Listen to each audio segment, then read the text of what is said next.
Les chats. On pense que l'homme et le chat partagent une relation d'amitié depuis 9500 ans dans l'Égypte ancienne.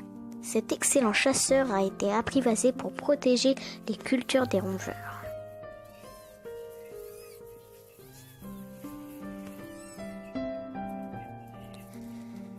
Quand une femelle chatte a des bébés, il faut bien la nourrir pour qu'elle puisse produire plus de lait dans ses mamelles.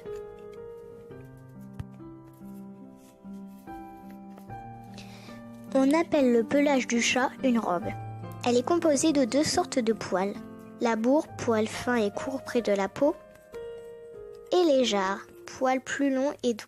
Certains chats ont une bourre d'une couleur différente de leur jarre. D'autres ont 2 couleurs ou plus sous forme de touffes de poils.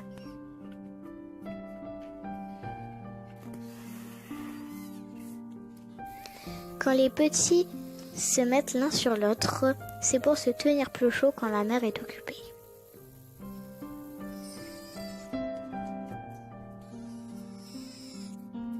Tout petit, le chaton ne quitte pas sa mère. Il ne sait ni ramper ni marcher. Ce n'est que vers l'âge de 3 semaines qu'il commence à se déplacer d'un pas sûr. Une chatte peut donner naissance à une portée de 4 à 5 petits en moyenne. Il se développe dans son ventre pendant 65 jours. Cette période s'appelle la gestation.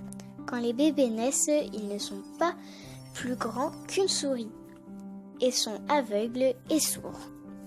Ce n'est qu'une semaine après environ qu'ils commencent à entendre des bruits et à ouvrir les yeux. Ceux-ci sont toujours bleus et prendront progressivement leur couleur définitive.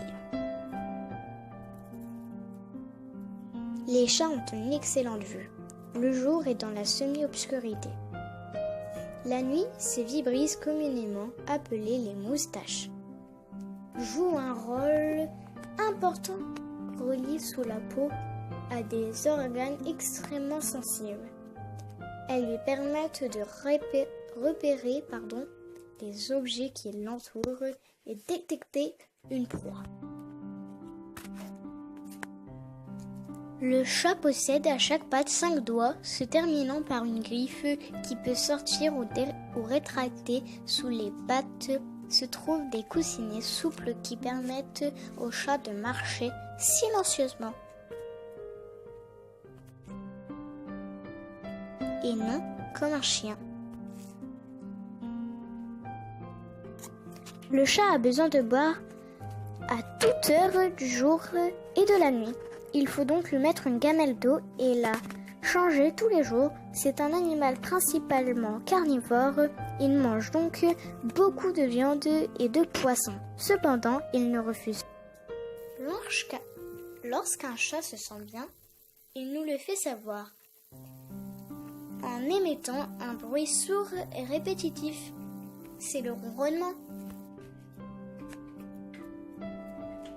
Le chat est territorial, c'est-à-dire qu'il aime rarement partager son territoire avec un autre animal.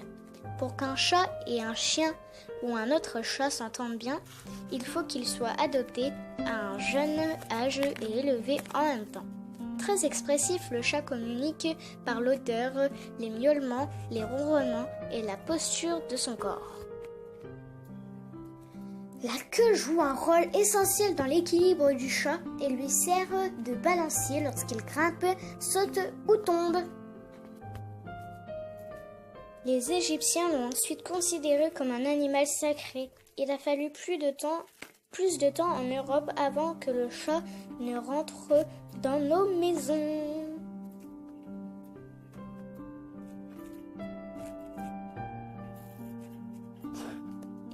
À bientôt pour un nouveau reportage. N'hésite pas à mettre un pouce bleu.